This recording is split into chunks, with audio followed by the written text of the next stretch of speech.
What is Radiant Capital? In today's video, we'll be doing a basic investigation into the Radiant Capital protocol to understand what sort of service this protocol provides. We'll get into some protocol statistics so you can better understand what sort of usage this protocol sees. We'll cover some basic mechanics so you can have an understanding about how the protocol works. And we'll finish with some info about their roadmap and potential price catalysts in the future. As always, none of this is financial advice, so let's get into Radiant Capital. So what exactly is Radiant Capital? Radiant Capital is a lending and borrowing protocol, also known as a money market, that exists on the Arbitrum and Binance Smart Chain networks. This protocol aims to fix a major issue that they see plaguing the crypto ecosystem, which is the fragmentation of liquidity. This just means that there is a lot of money in the crypto space that is separated or fragmented on different networks. This makes it so crypto apps are less efficient than they could be because of this separation of liquidity. Radiant Capital aims to fix this problem by becoming an omni-chain money market where users take advantage of liquidity on different crypto networks through their protocol. Pretty cool idea, right? But have they been successful?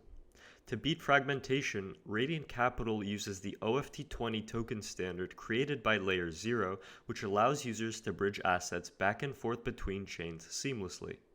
With this design, Radiant Capital aims to enable users to borrow and lend assets through their application across different networks.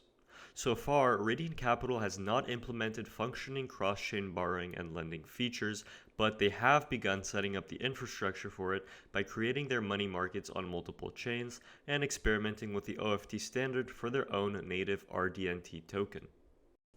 That being said, Radiant Capital has been successful at serving as a money market for these chains by becoming one of the most used protocols on both Arbitrum and BSC.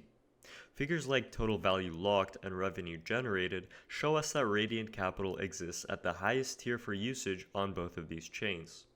Radiant Capital also has a large number of active monthly users as well as daily users who participate in their markets. Some more interesting stats about this protocol include the fact that they have over $600 million in reserves across all of their markets and almost $300 million being borrowed from those reserves. This makes them one of the most liquid money market protocols around. So what about some protocol mechanics? What do you need to know about how to actually use Radiant Capital? It's important to mention that Radiant was initially a fork of Aave, which means that it retains a lot of the same mechanics and features you might see when using the Aave protocol. Obviously, on a money market protocol, users will be able to borrow and lend, and they do this by choosing a market in which they wish to participate in and choosing between the borrow and deposit buttons. Later on, users can choose to withdraw or pay back their positions once they have a position active. In order to borrow, users must choose an asset that they wish to borrow, they must put in a set amount of collateral in order to borrow that asset, and finally pay back an interest rate for having the position open. When borrowing on the protocol, users can also choose to borrow with leverage, meaning that they will borrow with a larger position than they initially put in. This is done through a process called looping, which just makes it so that once users borrow once on the protocol, they can deposit that money back into the market for more borrowing power and borrow even more. This process is done automatically by the protocol, and users can adjust how much looping they want to do through the leverage slider that is shown in the lock and loop section. Borrowing on the protocol does introduce the risk of liquidation, which just means that users' collateral which they must put up to borrow might get taken by the protocol. This happens when a loan's collateral value begins to drop relative to the amount that they borrowed. The number is known as LTV or loan-to-value rating, and it helps determine the health rating of a loan as well as when liquidation might happen. A few more things borrowers should keep in mind include how users should repay the interest for their loans as well as what the interest payment actually is. Keeping track of the interest payment is important because as interest builds on your loan, your health rating decreases, putting you at risk of liquidation. To repay a loan, simply go to the dashboard and click on the Borrow section. Here you will find the Repay button, which you can use to repay your positions. So what about depositing on the protocol? Users who deposit on the protocol will earn some fees. One of these fees is the money made by Radiant Capital from users who are borrowing assets and paying back interest. The money made through this is redistributed in most part back to depositors. This happens through R tokens, which are minted and burned upon deposit and withdrawal. These R tokens are representations of your yield-earning deposit, and once depositors want to withdraw their position, they can do so by trading in their R tokens one-to-one with their original deposits and keeping the additional yield they gained through their R tokens. That's not the only fee, however. Depositors can also take advantage of Radiant Capital's RDNT emissions by becoming a DLP or Dynamic Liquidity Provider.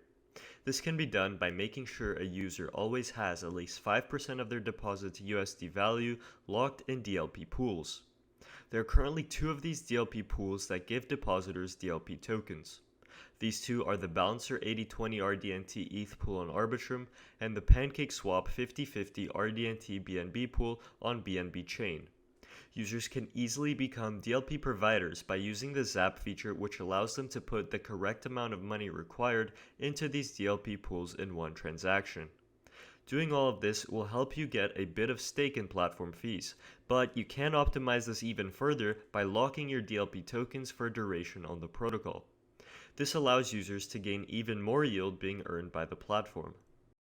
Becoming a DLP also gives users additional perks, such as being eligible for blue-chip asset rewards being earned by the protocol, as well as obtaining added governance power within the Radiant DAO. One key thing to note about depositing is that users will automatically be able to borrow after depositing assets on the protocol due to the fact that their deposits can be used as collateral. Next, let's move on to their token and governance system. The RDNT token is the native token for the Radiant Capital protocol and is also used for governance proposals through the Radiant DAO. Its primary use case is governance, but as we mentioned before, it is also used as an incentive reward for DLPers on the protocol. I've also included a chart showing the initial token allocation for RDNT as well as its emission schedule. Users who want to participate in governance on the protocol can do so simply by locking RDNT tokens and voting. It is important to remember that voting power correlates with the amount of money users lock through the protocol. So far, there have been 25 snapshot proposals for Radiant Capital on a host of different topics including incentive distribution, building on the Ethereum mainnet, and treasury management. The Radiant DAO structure is a little more complex and even includes a council of members who have added responsibilities and powers, but I won't get into all of that in this video. Users who are interested in it can read more in the governance section of their docs, which also includes all the details users need to know about regarding Radiant Capital's values and the foundation that helps manage governance. Lastly, let's touch on some catalysts that you can look forward to. Radiant Capital very recently launched on the Ethereum blockchain and will now support borrowing and lending for users on Ethereum. This has been another big step in their path towards omni-chain dominance, and users can look forward to more liquidity being supplied to these markets through the help of some RDNT incentives. Radiant Capital has also included a roadmap of future developments they plan to include in their protocol, so users can have an idea about where the protocol is headed. These include new iterations of the Radiant Capital protocol, such as a v3 and v4 with additional functionality and hopefully some of those cross-chain lending and borrowing features. For more detailed explanations of some of the protocol mechanics and feature designs, I highly recommend going to their docs and doing some research for yourself. As always, if you've enjoyed this video, please leave a like and subscribe as it greatly helps my channel. Thanks for watching, and until next time, peace out.